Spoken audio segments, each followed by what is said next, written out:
Your friends, your friends. Radio friends again. Radio friends again.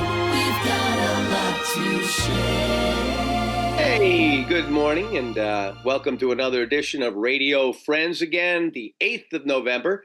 I'm Steve Parker, and we've got a few people coming into the room. Some other ones will probably come straggling along, but you know, the conversations get interesting when we're not doing the show. So we figured, what the heck, let's do it.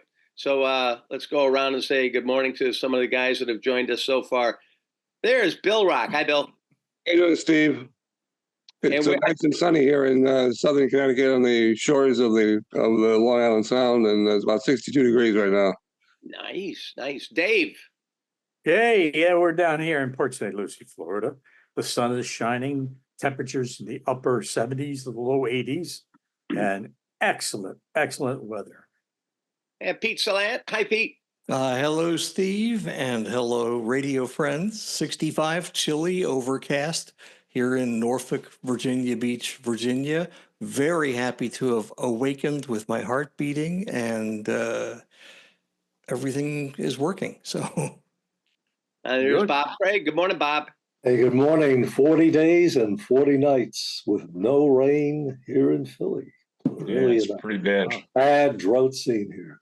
Bad. So anyhow, aside from that, it's a beautiful sunny day. We have 56 Big D degrees. There's the judge. Morning, Hal. How are you? You're no. Audio. There I am. Thank you. Yeah, I'm here in Marlborough, Connecticut, and I'm very pleased to announce that I've started a brand new business. It's a travel and relocation service and catering to all those folks who vowed to leave the country if Trump was reelected. Where do I sign up, pal? And miss all this? Are you kidding me? This makes every moment exciting. Tracy Carmen. Hi, Tracy. Good morning, Steve. Good morning, gang, from beautiful West Palm Beach, Florida, where it's nice and warm and sunny. Had lunch with Dave and Lee Gordon and Charlie Shapiro the other day. What could be bad about this? It's beautiful down here. And there's John Landry. Hi, John.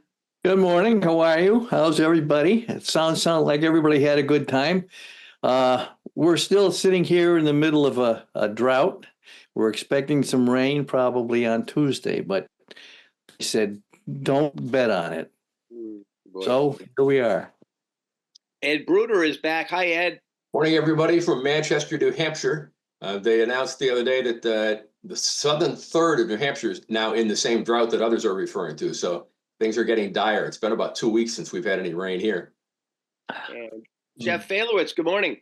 Morning, folks. What everybody said is the same in beautiful Rhode Island.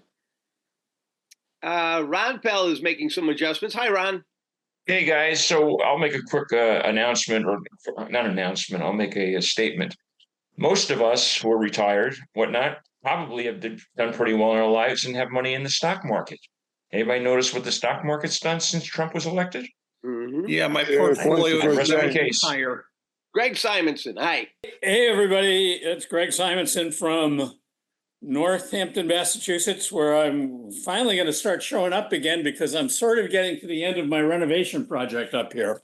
But meanwhile, good to see y'all. All right, so folks, we're not going to talk about any of the outcome or what happened, but what about in general? How do you think the election was covered? Was it a good effort? I mean, did you hear what you wanted to hear, see what you wanted to see? What do you think? I went to bed at 11:30. Oh, I was long before that. Yeah. Me too, except it was AM, not PM. Yeah, no, it was PM. I says, I'm going to bed. I can't, take this. And then I woke up in the middle of the night and I said, nope, I'll find out in the morning. That's me. Yeah. With the exception of Fox, I think every media outlet pretty much skews to the left. Oh, yeah. ABC, I think we all agree with that. And to be honest with you, I think they've been feeding us for the last several weeks how, in 100 days, Kamala Harris has come out of nowhere, and not nowhere, but I mean, and she was going to, she had these great, this great wind behind her back and all that. And, and she was moving forward and all that. And yet at the end of the day, I saw an interesting map. John King at CNN. CNN does a good job. They don't get any ratings, but they do a good job. He showed a map with all the counties in the United States, and there's it's like 4,000 somewhere counties and municipalities in the United States, and they showed a map, a red and blue map. It was unbelievably red. Oh, and he made a point. He said, take away Los Angeles, New York, San Francisco, Miami, Washington, D.C., but all the rest of the people in this country are hardworking, down-to-earth people. And you know how this works. It swings back and forth. Go back 20, 30, 40 years, and it swings back and forth. Well, the people have spoken. That's the great thing about this democracy. As crazy as Trump might be, there's a lot of things about him that people like. I'd like to throw a question out at our Philadelphia correspondent, Mr. Craig.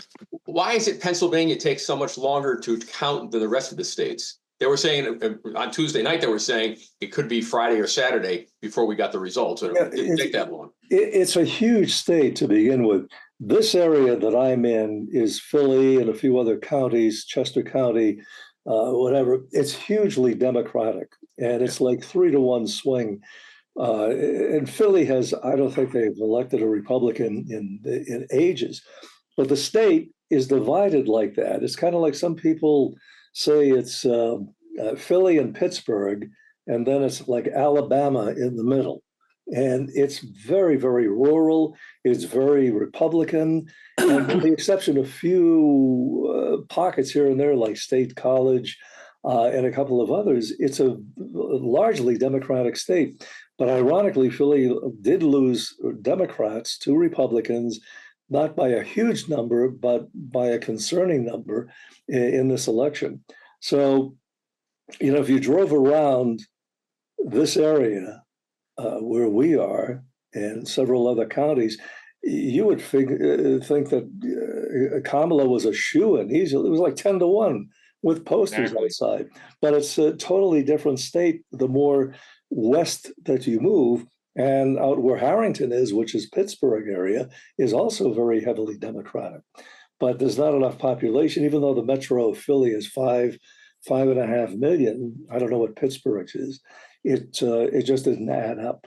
So, when you take a look at the blue map going down from New England all the way Maine through Rhode Island, down through New York and Jersey, and then you look at PA, that really stands out as red. It's actually, the cutoff point is slightly west of us in the Philly area, then it becomes red, but not in this immediate southeastern Pennsylvania.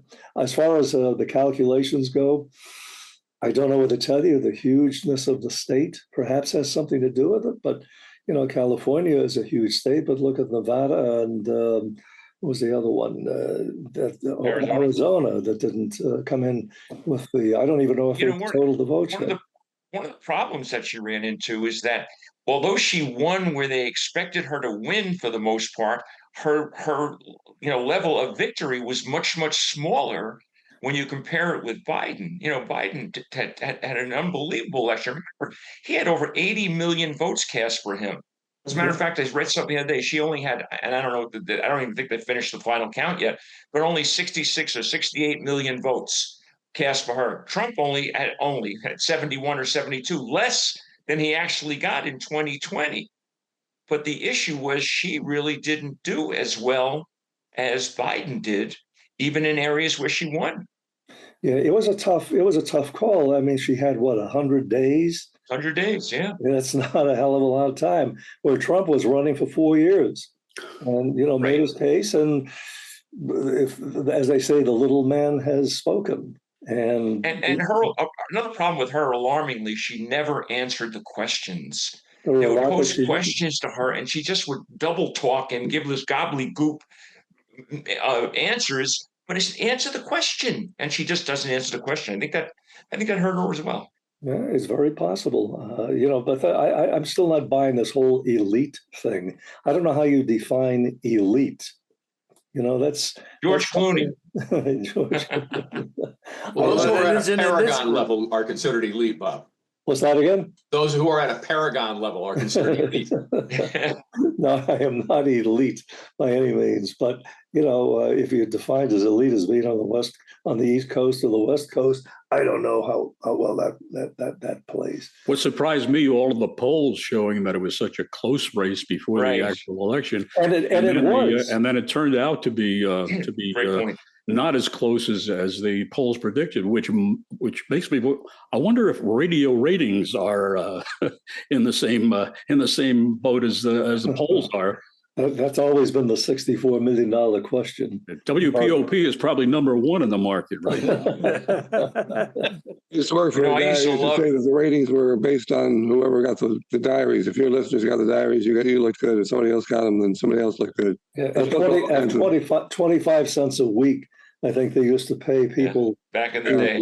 Back in the day, I couldn't believe it. One time we had a project on the program directors of Greater Media, and they wanted us to keep a diary as a regular listener would. And I started out doing it on a Monday morning at 6 o'clock. And about late Tuesday, early Wednesday, I said, this is really shit. Who the hell is going to mark down every time they shut the radio off, that they go to listen to in the car, that they get to work, and they either listen to or don't listen to a radio? How accurate can something like that be? For 7 days, here's 50 cents. Thanks a lot. Well, they upped the price to $1 and then $2 and $5, but ultimately it was stupid. And I used to go down to Beltsville, Maryland with Rick Buckley and Dick Corson and a guy named Mel Trauner, who's the director of research for Buckley Radio. Maybe you guys remember Mel. He was a nice guy. And we'd go there and we'd sit in a room, and we weren't alone. A lot of stations did this. Dick Call did it every year also. We'd go there and they would deliver to you all the diaries from your market. Mm-hmm. And we would go through every diary throughout. We spent a whole day there. Mm-hmm. And it was astonishing, some of the things. Like you'd see somebody would fill out the same station every single day, every single hour, every single time. And then in the comments section, I listen to such and such, a completely different station all the time. What? Yep. I mean, it was crazy, which is why they the transmitter log. You put on whether the guy before he was on, same, and repeat it all day long. Yep. Yeah, it's amazing. I remember we did a promotion at POP, I think it was, and I know it was probably maybe POP 104, and it was of course a Greenberg and Beatman type of thing, and it was it was our buddy Gene Rosenberg, but it was amazing. How many people would come out and they'd mention all these radio stations that they weren't even running a schedule on. We did one client, like an event or something in Hartford one time. We were the only radio station coming, we interviewed people coming out. They never mentioned our radio station once. It's like, that tech talks to the power of personality. Oh, yeah. Because if I wanted to listen to Bob Craig on WDRC and he was my favorite personality, I'm really not interested in what radio station he's on. I just want to hear Bob Craig. I know where to find him. He's at 102.9 or 1360. I knew where to find him, and that's what I listened to. But at the end of the day, I don't even know what station I'm listening to. I think that's part of that issue. Most people don't even know what they're listening to.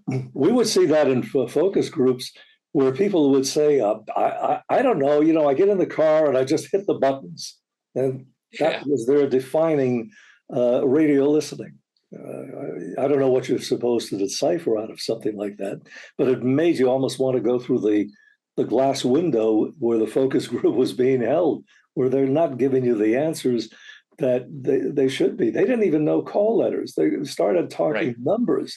People would say, listen to 102 or 103, when a lot of FM stations were just rounding it out to numbers. We were magic 103, but actually 102.9. It is actually 102.9 today, as it's said on the air. But for us back then, in the 80s, it was magic 103. Oh, remember when DRC was D103? D103. It sat out in the front of the building for 40 years. Yeah, and we were on 102.9. But D103 was easy. We had it on the back of the jackets that we the belt buckle. Steve, you got your belt buckle? No, I'm not wearing it right now, but yes, I have my belt buckle.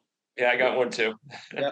But yeah, it's always been that the recall is always amazing, and for of course for the longest time. I mean, I get jokes and harassment a little bit about the betting barn stuff, but I can't begin to tell you to this day, people will say, "Oh yeah, those better betting commercials," because it was how it sounded. It was betting barn or better betting, and that was just something. Even if they weren't running a schedule, they'd get it. So. And then of course you get the people like Ken Grombach. You remember Ken Grombach, Ron? Of course. He was handling all the stuff for Bob's Surplus for years. Oh God, yeah. That's where he started in his marketing stuff, and he wouldn't buy. He says, "Well, nobody listens to your station." I said, "Well, of course they do. What do you mean?" He goes, "Well, not according to our in-store surveys." And I'm going, if you're advertising to those stations only and you're not on my radio station, probably why not that many of our listeners are coming in there. Or the car dealers go, well, we just go check out all the customers' cars where their presets are on their radios. And it's like, but it's crazy. It's crazy.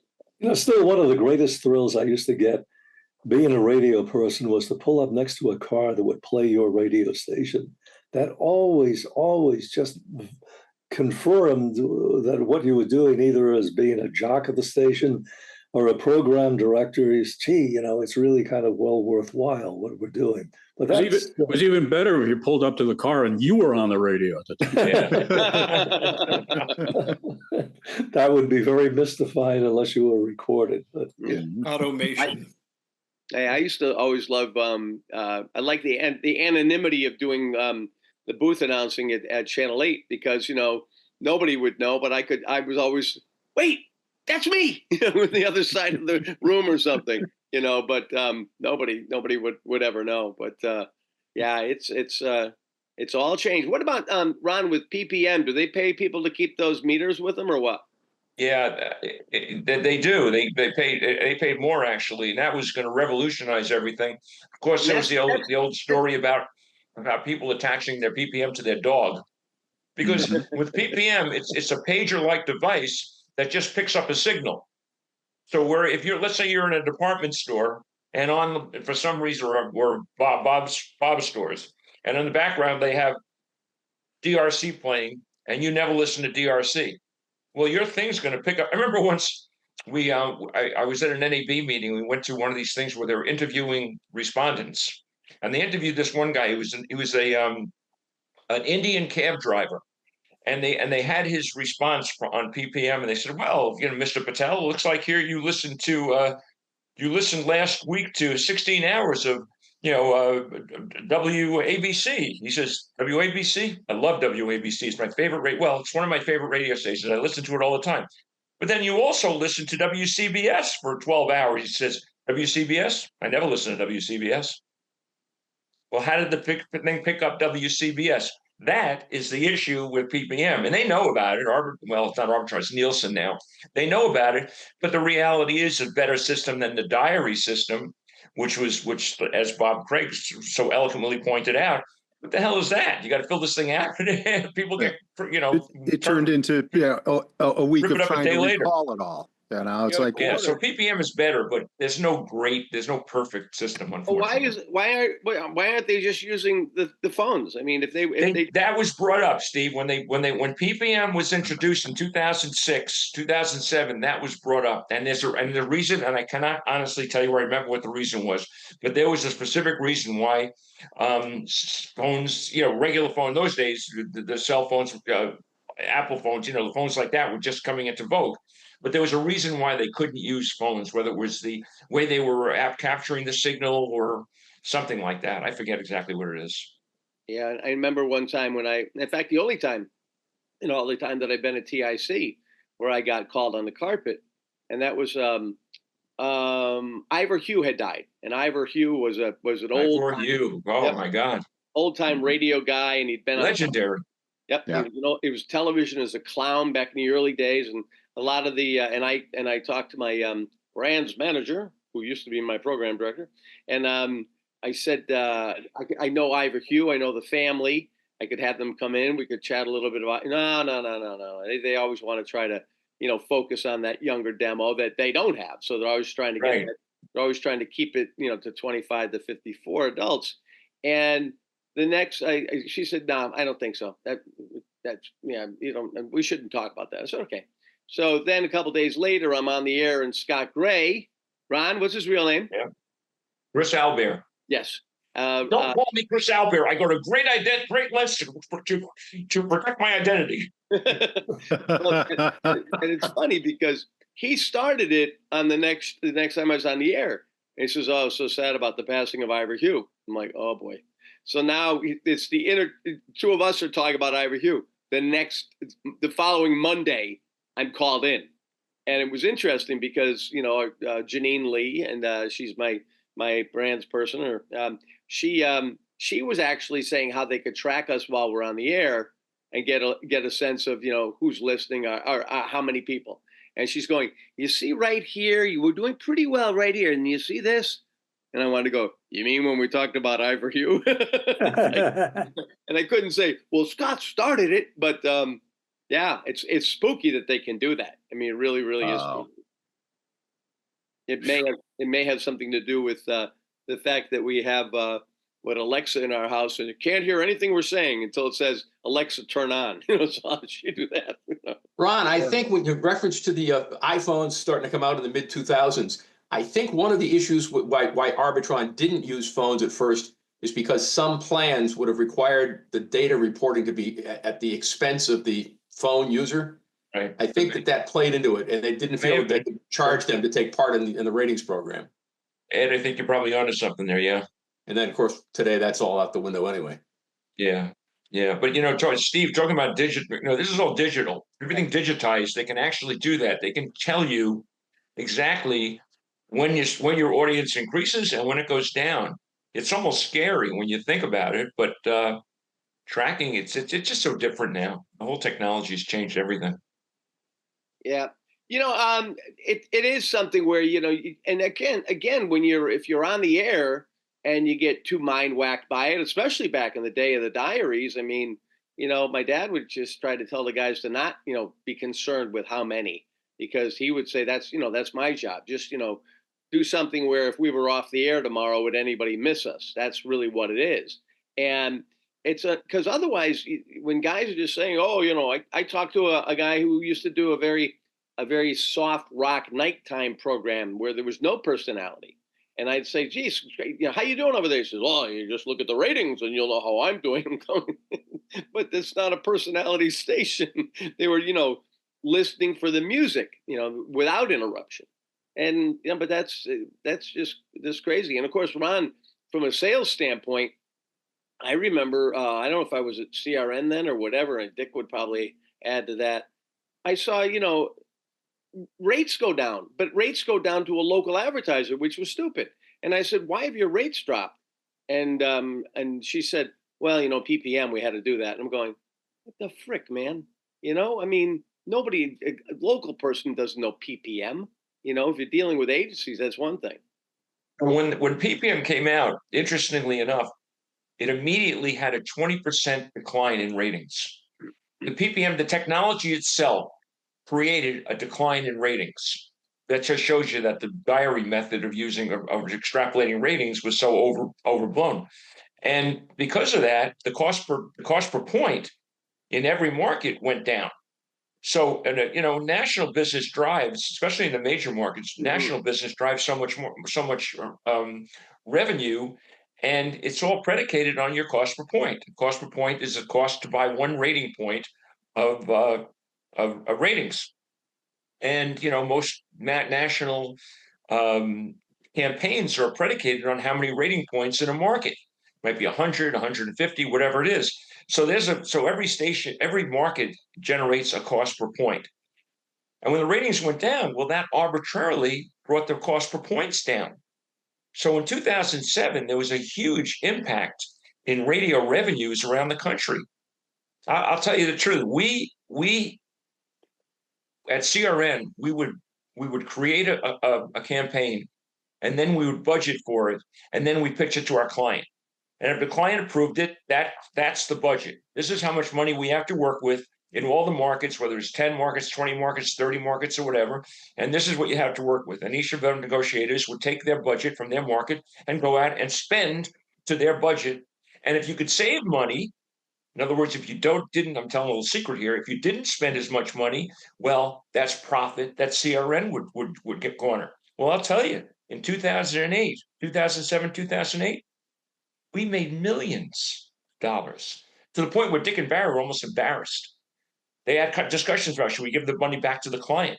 Well, if you give the money back to the client, now you're basically telling the client that maybe the concepts and the way we do our business is flawed. So they couldn't do that, but it created extra profit for CRN because of that drop in ratings. Wasn't it about that time when they started PPM that they started rating 6+ instead of 12+? That's correct. 6 to 12. So it's broken out 6 to 12, 12 to 24, 25 to 34, and so on. And they even went up to 75, 65 to 74, which they didn't do in them. But yes, they started with 6 to 12. Always kind of boggles my mind when I take a look at the ratings for our station, which is classical and jazz, and you see a 7-year-old, 7-year-old digging Miles Davis. What the hell is this? It doesn't add up. Well, in Connecticut, WNPR, which is the preeminent local, national, a public station in Connecticut, never had ratings. They never showed up on ratings until PPM, and then when PPM came in, suddenly in the top 10, you would see WNPR show up. Here's a question for the technical guys, David and John and Chris Tracy. Would it have ever been feasible, although I doubt they would ever do it today, but would it have been feasible to build radios with some sort of reporting gizmo or recording gizmo in it so that you don't even need to have the consumer? You could actually measure what the radio is tuned to and for how long. Could that technology have existed? It most certainly could have. The problem is, and let's use HD radio as an example. Trying to get the radios out has taken so long. I mean, there's billions of radios on nightstands and things like that. I don't think it would have. I don't think it would have worked. The technology would be simple. Put it in the radio, do it from that. But to get it out into the public, hell, I've still got a Radio Shack radio on my nightstand. That's like AM stereo. Remember when they started AM stereo? Oh, yeah. That was going to revolutionize AM radio. Yeah, I had Wayne brought a sample AM stereo tape in, and the guy was playing it, and the representative was there, and it says, "Oh, good. Now we get static in both channels, left and right." But you got to admit, AM stereo sounded fantastic until you went under the bridge. But I think I had an AM stereo radio in one car. My 1986 Mazda had a stereo radio, and I didn't have one before, and I don't think I had one since. Yeah, I'll tell you what used to sound really good in the 1950s. If you had one of those Delco radios, back speaker.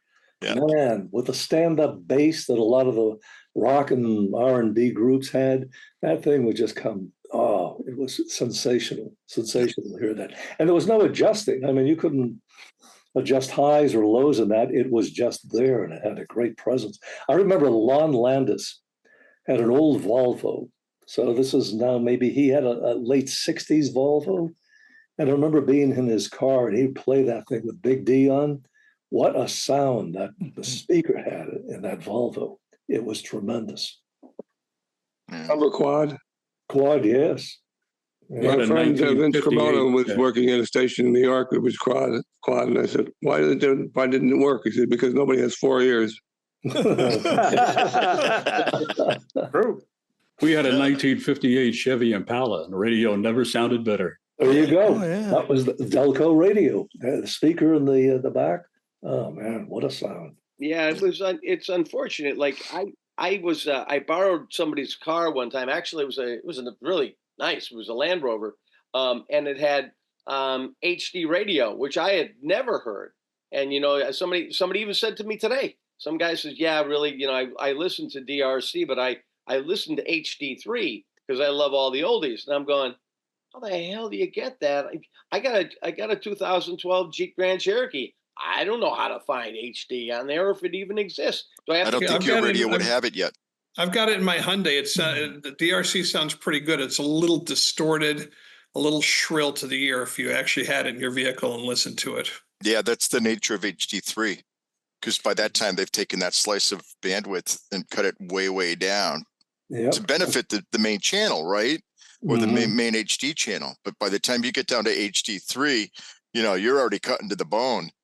So what have they got on the Deuce, on the HD2? I have no idea. Yeah, but I'm gonna have to listen. So HD3 is good for like talk and sports and stuff. That's that's best. That's where it's best served because like I say, it's that slice of pie is so tiny. Your bandwidth is cut in pieces. Because I think DRC's HD2 for a while was carrying DRC AM. I think that's what it's carrying. AM got a translator. Yeah. I'm not sure they're still doing that. I think that's what they're doing. I have it muted out on in my Hyundai, but again, it's nice hearing the music. It comes booming in when you're within range, but again, it's very shrill. So it's not as listenable as I'd like. Excuse me, Tracy, how can I get it? Right? Can I buy an HD radio? How do I get it? And I get this great high-tech car, but I don't have like that on my radio. It came with the radio. I don't think it was an option for you, Steve. Back in 12, did you say it's a 2012? Yeah. Yeah, I don't think it was an option for you back then. No. Listen, it came with the radio. It's like my kids are driving a 2020 Kia Optima. They don't have Sirius in their vehicle, which surprises me. Really? Yeah. And I was reading a thing online talking about the fact that, of course, most of the new cars don't have CD players at all. And someone made the comment that it was employed by the record companies so that they didn't have to pay royalties for CDs. Then people are doing streaming and they pay squat to the artist for royalties on streams. Mm-hmm. Yeah, thankfully I have an HD radio in the car, and I also have a CD player in the car. It's a 2019 Subaru, and Subaru still, I'm not sure. I don't think they put the CD players in there anymore. My neighbor has a 2024, and it does not come with that. It's a little Crosstrek. Yes, it is. Yeah, that's what I bought. Was a 2019 Crosstrek. I don't have my wife has a Crosstrek. Hers is a 2023. Mine's a 19, but I have a Legacy. Thankfully, they still put in the CD players in there. Yeah. But the quality on HD radio, getting back to that, our radio station is classical and jazz. So on FM between 6 a.m. and 6 p.m., we broadcast classical. But on the HD, as well as the stream, we have jazz. And then come 6 p.m., it's jazz on FM, classical on the stream. So it's 24/7 classical or jazz, whatever you want. But on Sunday, it kind of changes a little bit where we do jazz during the day and yada, yada. But I do really notice quite an improved difference between the quality of FM and HD. It's much clearer. And of course, we don't use a lot of processing on the air because of the two formats that we have. But the HD sound is just really, really good. I'd like to know what JMJ is running, because they come blasting in. I mean, sounding better than anything else on the dial, honestly. Ever since they changed the transmitter site. I guess Tom Ray did the upgrade on that. Yes, he did. Yeah, he did. He moved it up to Rattlesnake. That sounds terrific. That's all I can tell you. Compared to much better coverage of Hartford there too. Yeah, definitely. The reach is not trying to achieve. The reach is not as great. The reach is not that great on HD radio, though. It doesn't get out as far as the FM does. No, it won't. Well, HD 3 or 2, whatever it is for DRC. I mean, keep in mind, I'm up in Springfield, and it's hit or miss depending where I am. It's either there or it's not. Yeah. Well, that was pretty good. We covered a few things there between the HD and the ratings and everything else. And I just wanted to bring up one thing, because I'm sure you guys have a lot more experience with this gentleman than I did.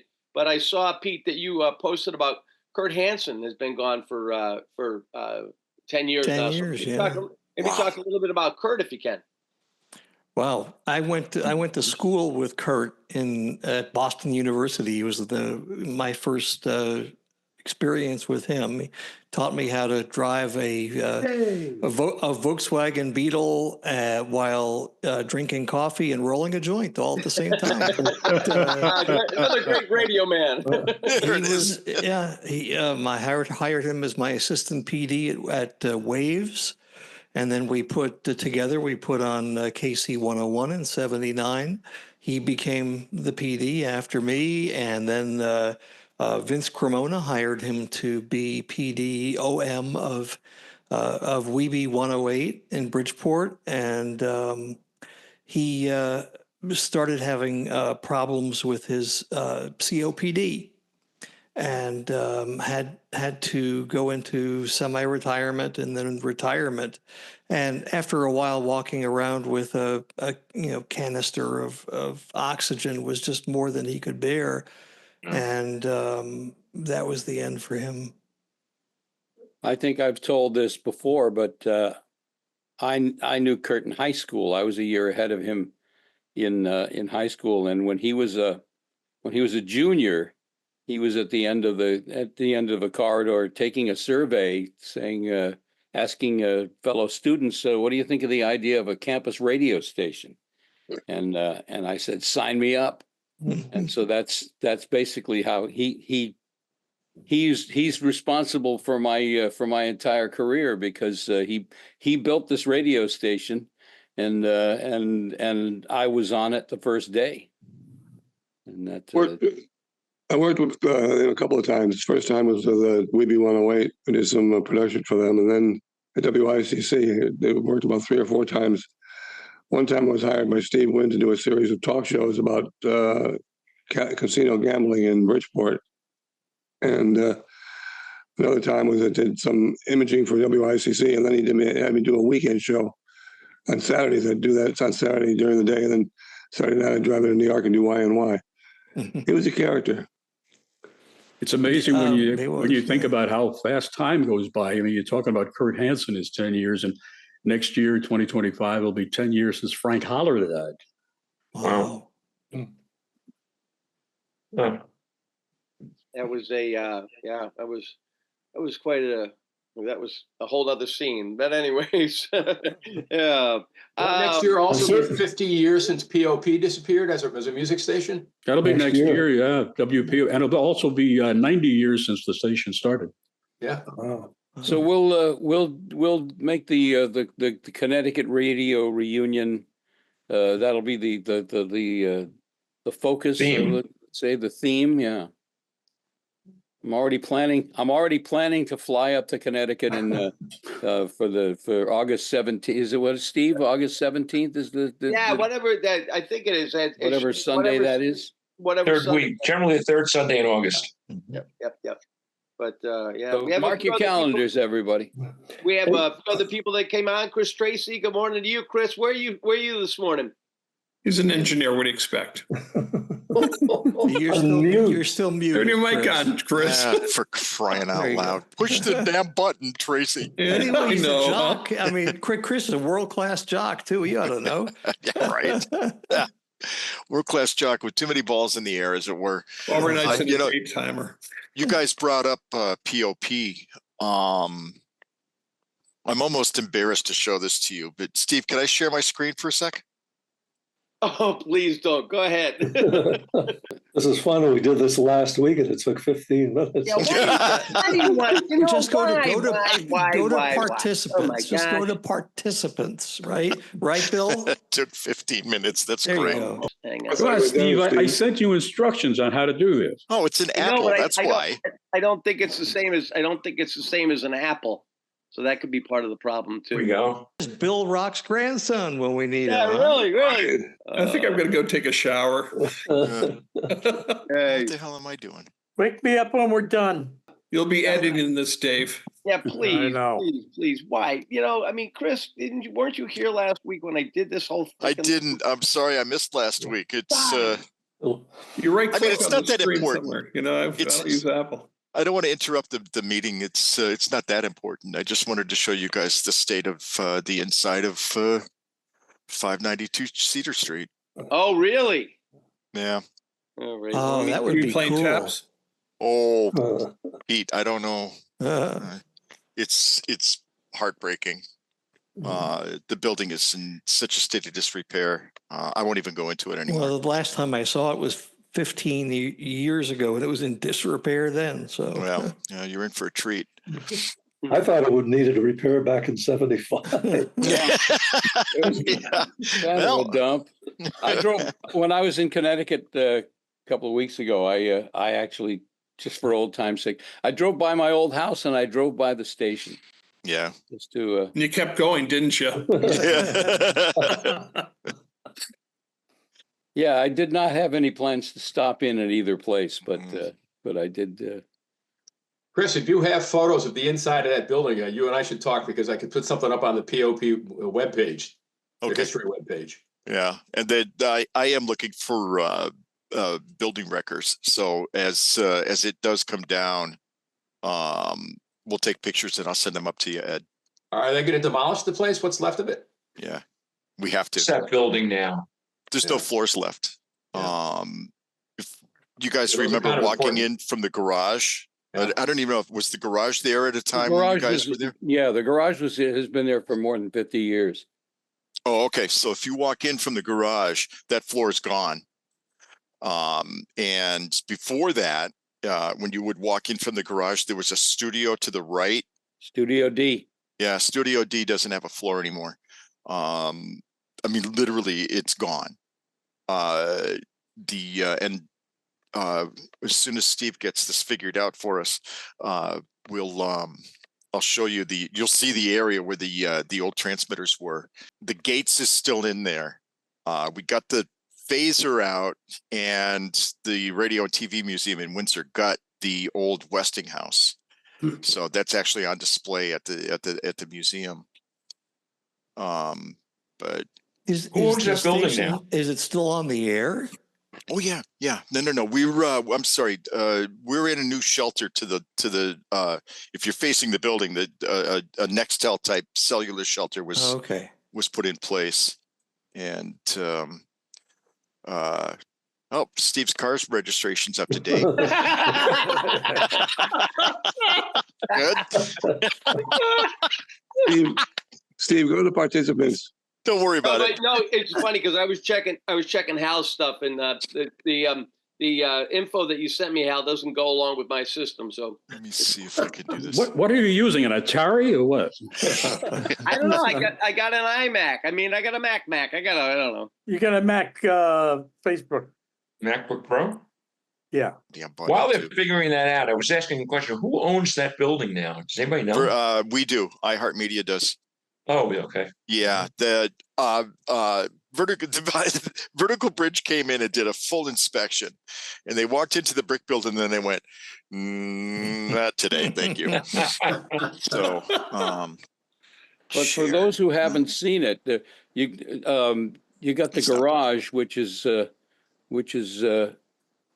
yeah, there. I'm gonna send. But there's another similar building that they've since built on the other side of the building, and that's got the transmitter and all the others. The garage has the generator, and all the transmitter stuff is in another outbuilding on the other side of the original brick building. I'm just glad we got the archives out of there when we got the archives out of there. The only thing I remember about being down there is that everything was painted yellow.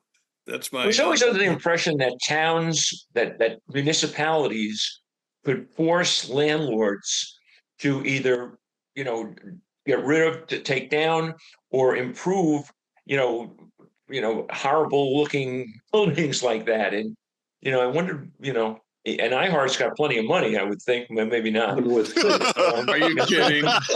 Well, they Yeah, got it, right. but That's the not funniest today. line of the day. Yeah.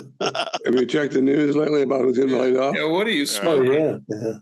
Hey, Steve, I just sent you an email with a couple of screen captures, a very hasty screen capture. So it's got the two views. As if Steve knows how to put a screen capture on. I understand. Well, he got his registration up there. Managers. Sure it was his? Oh my God. Oh my God. Thanks for making this easy for me to edit. Just thinking the same thing. On the air, stand by. Sorry, Yeah. Dave.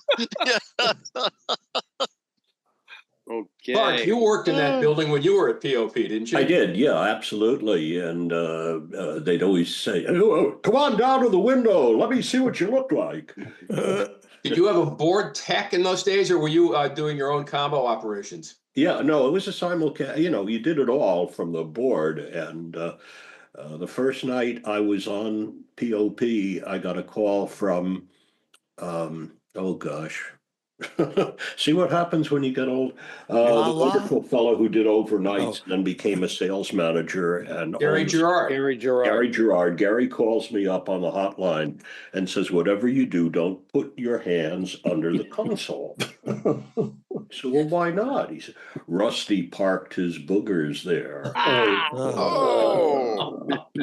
Hey, you remember this shit? What can I do? I think the building is going to be used for the suddenly retired general managers as a home for the terminally groovy. Yeah. Wow, what a house cleaning. Yeah. There it is. Oh, there it is. Why? Lovely. That's the doorway. The one on the left that you guys can see is the doorway going in from the garage. And Studio D is on the right-hand side. There's no floor to it.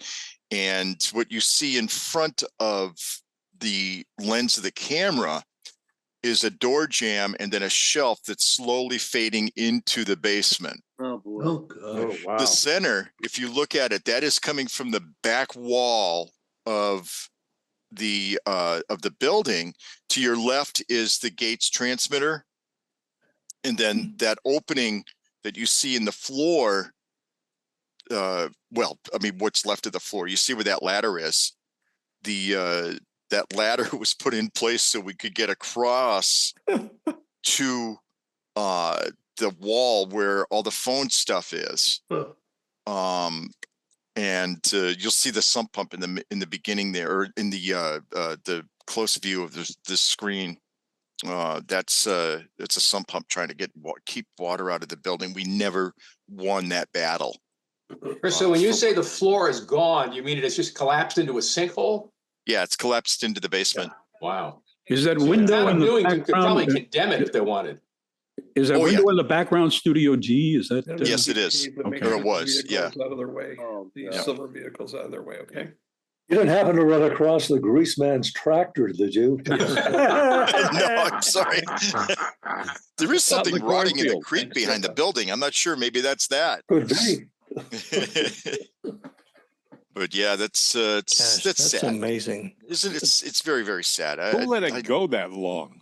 I mean, You know something? It was when we. I mean, I can't speak to it because I wasn't part of it. I know that the guy, you guys may remember the name or know the name, Rick Walsh. Very well. Yeah. And Rick was one of the most attentive engineers on the planet, and he couldn't keep up with it. Yeah. The building just started falling apart.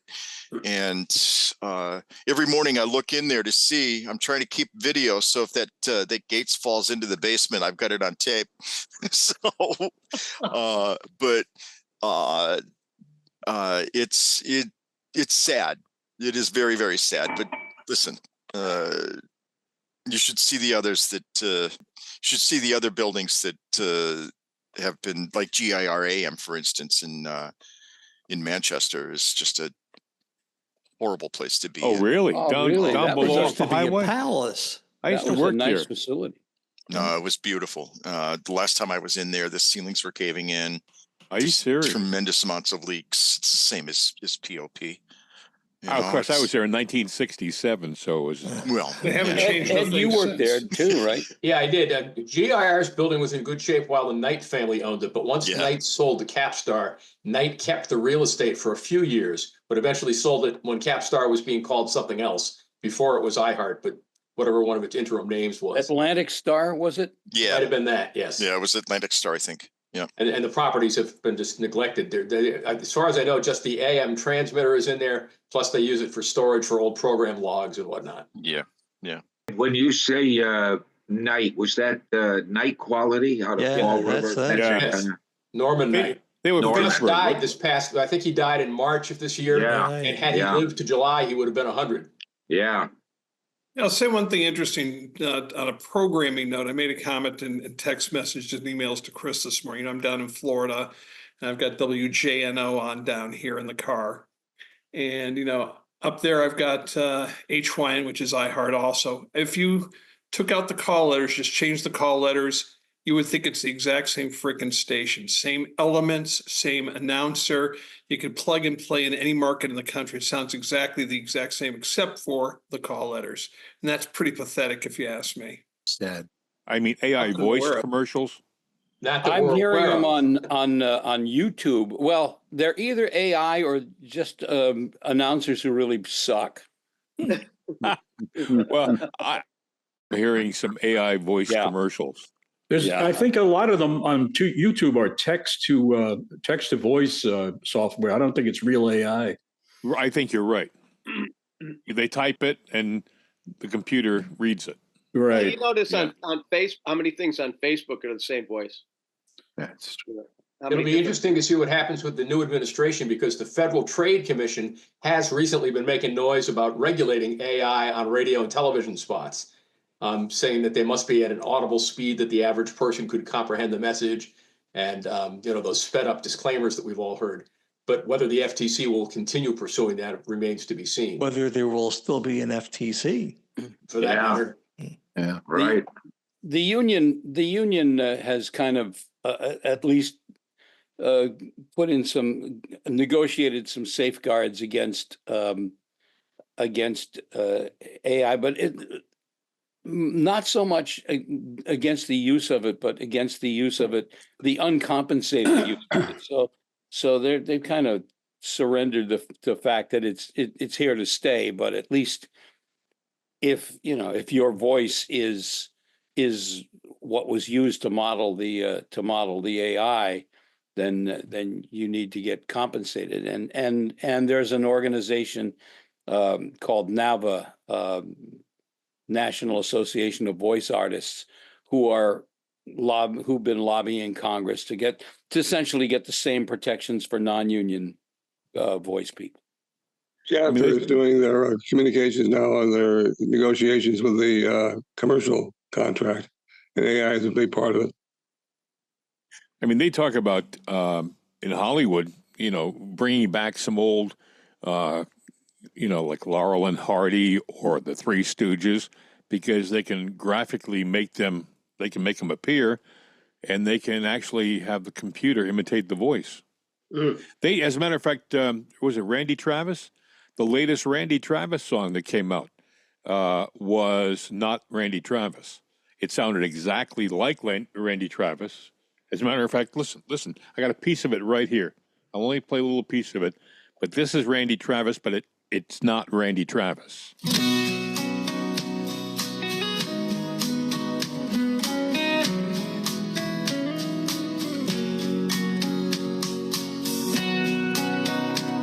You talk up the intro. This is all AI. I mean, him. She had eyes like diamonds when they caught the light. Sounds just like him. Yeah. This is where it's going. Have you seen the TikTok videos where the guy tells the AI to create a song about baked beans, and it goes on and creates this obscene song about baked beans going through you and stuff like that? There's a whole series of TikTok videos like that. They're absolutely hysterical. Hey, Big Jim, with that long intro there that you played of Randy Travis, why didn't you talk it up? I was going to, but Chris, that was drive you guys. great intro. No, I would get instant Here it criticism. is, but it's not. You didn't hit the bridge, or what was that line you just did? But Travis participated in that. That he was totally behind it. Yeah. So that's not quite the same as using I agree with you, people's voices without their consent. Clark, isn't there a radio station in Boston that's using AI for the jocks? I don't know. I really can't keep up with all of the silliness that's going on. Chuck, out where you are in Hollywood, right across the street, aren't they tearing down back lots and putting up sound stages where they're all going to be computerized? Big time. big time, because this is the home of the voiceover commercial production. Absolutely. It's big time, Jim. Big time. I mean, it's amazing. There's a show on TV. If you guys want to check it out, it's called The Franchise. It's on, I forgot what it's on, but it's basically the behind the scenes of when they're producing a movie today in Hollywood. And you really get a chance to see all of the computer effects they use right now. I mean, it's a comedic thing. But you realize, my God, nothing you see anymore on the screen is real. You think you're seeing somebody in a car chase on a motorcycle through a tunnel? Nah, he's actually on a motorcycle. It's stationary, and everything's moving in a computer. You know, I mean, the whole business has changed, and the backlots, the great backlots at Warner Brothers and Paramount, they're taking them down and built 18 sound stages, huge sound stages, and they're all going to be for green backdrops and things like that. Yeah, Randy West talks a lot about So that they on can his page. create. Yeah, Randy West Yeah. talks about that. I mean, they've taken down classic houses from like Leave It to Beaver, Marcus Welby. All the backlots are going bye-bye. You know, all that history is going into the toilet because In our business, the sad part about it is it's only going to get better, the technology, and pretty soon, you know, I used to say, well, they'll never have the personality. They may have the voice, but they'll never have the humor. No, that they actually will have the humor. I have. Do any of you guys ever work with Chat GPT? Yeah, it's just I have it on my phone. It's an AI thing, and after a while, you think you're talking to a human. I actually gave it. I write film scripts as a hobby, you know, and I gave it an act from one of my scripts, and it absorbed the act into its memory and then evaluated it and made suggestions in under 30 seconds. It did it in like 15 seconds. And I think this is scary because all of the wonderful technology, creative things that we bring to the table are in jeopardy. You know, my kids are in college. They're finishing up at UMass, and my big joke with them is you get Chat GPT to write the paper that's corrected by Chat GPT. You're But right. ChatGPT also alerts the professor that your paper was written by ChatGPT. So that's true. So you know it will generate an F. If they were to remake Jaws today, Jim Harrington wouldn't be in it. It would be AI and then Jim's scene. That's true. My only claim to fame. Is doing, you know, How can I be 100% sure that all of you guys aren't just AI? Oh no, Hollywood Squares. Because there's no intelligence being distributed, being. I'm just as nasty in person. Ask anybody. Yes. You know, it's kind of a throwback what you were talking about before, Jim, about the lots on Hollywood and the scene. That's kind of a throwback to the old days of movies when you'd see people in the car driving, but they would just be stationary and then they would have this video of all the movements, you know? I was thinking the same thing. The only thing is, you know, it's 1,000 times more sophisticated. You know, Have you ever seen the original Parent Trap? In the original Parent Trap, you have Maureen O'Hara and what's her face, the British actress Haley Mills. Haley, and she's walking through the park in Boston, and she's actually walking on a treadmill. Yeah, they showed some exposure there. So this has been done that way forever, you know. Well, if you go back to 1938, the public didn't know what they were listening to when Orson Welles did War of the Worlds. Today in 2024, they don't necessarily know whether they're listening to something real or not. That's true. Well, you know, with all this new technology, and I'm looking at Pete Salant over there, when back in New Haven at WAVC, we used to hate guys like Pete Salant because he knew everything about engineering and all this technology, and he'd be talking about it like we would talk up a record. Pete Salant there, he'd be talking about all the nuances and everything. We used to hate the guy, but you know now, with all this new technology, he's just a boot camper now. That's right. I don't know what the hell's going on. And I still love you, Pete. I still love you, buddy. Thanks, boss. Now we got, let's see, Clark Smith just, he joined us recently. I think Dave Nagel. I'm just looking around. Who else is, Jim Harrington? Gary Woods. Chuck, yeah. Yeah. So, well, that's the whole thing. You can come and go in and out of the show. But, yeah, it's all it's all changing big time. What did you notice, all of you, how many of the different stations that were television stations that were out trying to cover the different campaign headquarters and such really didn't have any reporters there? I mean, just, mic flags, and then they're taking it back to the studios or what? Really down to, I don't even know how they tried to cover all this stuff when they've got really very few people left on staff. And Gray Media just did a huge cut here in Springfield. Staff meteorologist, 12 other people on staff have been let go. One of which was their chief engineer. TV is starting to feel it now too. No, it's in every media. In Connecticut, Hearst Media has purchased all the local newspapers. And I'm in Cheshire, and we used to have a paper called the Cheshire Herald. And it was a great local paper. They had their own coverage. They had reporters out in the streets in Cheshire, and you'd get it every Thursday. And it really covered what was going on in the town of Cheshire. And it was really that's something I look forward to. They showed real estate closings, real estate transactions in the town, and all this different stuff. Well, Hearst Media has bought that. They bought the Meriden Record Journal. They bought most of the weekly and daily newspapers around Connecticut. So I just got it yesterday, and I looked at it and opened up. First of all, you would think they'd have some election coverage. Not a word about the election 2 days later. Well, I thought that was pretty strange, but then I said, well, maybe it's not so strange. And it's all national. There's an article about the Kardashians. I don't give a shit about the Kardashians. I mean, it's like so stupid. And it's like, so my wife was the one who subscribes to it. She says, I know, as soon as the subscription's up, I'm not renewing it. Because it's terrible what's happened. And that's on a grassroots level. One of the Kardashians is up for Secretary of State, Yeah, we laugh, and that's probably what's going to happen. Aren't you glad you grew up when you did? Aren't you glad you grew up when you did? Yes, absolutely, Bob. Hey, listen, before we leave, just a mention of the passing of Quincy Jones. Truly, we're talking a genius here. I don't use that term. What a life. What a life, what a career. Man, you can't write. You couldn't write a story like that. No way. It's phenomenal. Jesus, what a giant. Yeah. The New York Times has a great obit on him. It's about 5 pages long. It's just his history, starting with, who knew Count Basie, Duke Ellington, when he was a kid. He was in his teens. He was playing, he knew all these instruments. He was playing trumpet with Count Basie when he was a teenager. No, he was playing with Lionel Hampton. I have a recording in 1951. The track is called Kingfish, and about 30 seconds into it, he starts playing his trumpet.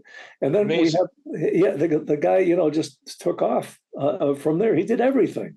He was an A&R guy. He was part owner of music publishing. He arranged, a record label. He composed. In addition to having 5 wives, I think it was. Three wives, 7 children, and his, everybody thinks about him and Michael Jackson, but his career is so much bigger than. Frank Sinatra, all of these folks. Right. I read the Wikipedia for the obit, and I made mention of it on the morning show.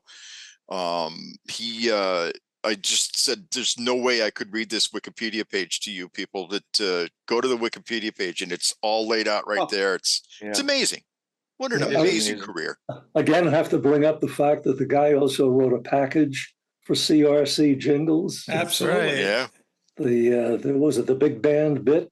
What great 30, CRC 38, I think, was the package number. Yeah. Listen, he was everywhere. He was prolific, I have great respects for him, great respects for Rod Temperton that wrote a lot of the stuff, and the Baylor brothers. I mean, Tom Baylor wrote "We Are the World," in which they produced out on the West Coast. I mean, his resume is just so expansive; it's unbelievable. There was a piece in the Times yesterday about Quincy and Michael Jackson, and it wasn't all harmonious. They had a little bit of altercations along the way, an agreement and to what, and Epic Records didn't want to hire Quincy to do the production because they figured a jazz guy, come on, making pop hits. But boy, he brought an artistry and a class. Well, he did "It's My Party." He actually produced that, and that was written by biggest hit. And that was written by Marvin Hamlish, as a matter of fact. He did four. Oh, or actually, five- I take it back. Marvin Hamlish wrote "Sunshine, Lollipops, and Rainbows." That's right. He did about 4 or 5 albums actually with Leslie Gore. He's just Yeah, he produced. I think of Heat Wave. I use part of that. One of those songs as one of my ringtones. He did the Brothers Johnson. He was everywhere, spread And around like horseshit. he wrote one of the greatest TV themes of all time, and I walk around the house singing it. Drives my wife crazy. It's the Sanford and Son theme. I use that as a ringtone for a friend of mine. Yep.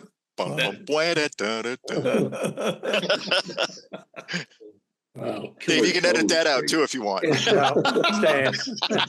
Oh, Dave. Hey guys, I gotta run. I'll see you next week. Yeah, I've got to get to work too. I gotta go too. Steve, you gotta do your close now. Huh? Yeah, we know, Bob. It must be lunchtime. No, here it's breakfast time. Hey, keep Another hour those to go for cards that. and letters and CDs and MP3s coming. We put them on the air. There you go. All Take right, care, see ya. fellas. Have a good one now. Yeah, Bye now. Bob. Take care, guys. Hey, appreciate you guys coming by. We are going to, I see that everybody's starting to fold up their tents there. So I guess we should kind of skedaddle here. And I couldn't find a better way to end than the way we have now. I mean, actually with Quincy, it's just amazing. But And don't forget the foundation, Steve. what a career. I won't forget the foundation. I can never forget it because before I get out of here, thoughts and prayers are still with Walt Pinto, Kent Clark. Dave, have you heard anything? I guess. I talked to Pam, his wife, yesterday. He hasn't changed much. He was eating a little bit more and drinking a little bit more, but that's, one day he is and one day he isn't. He's given, they're pureeing his food, which he hates. And so. Is he in hospice, Dave?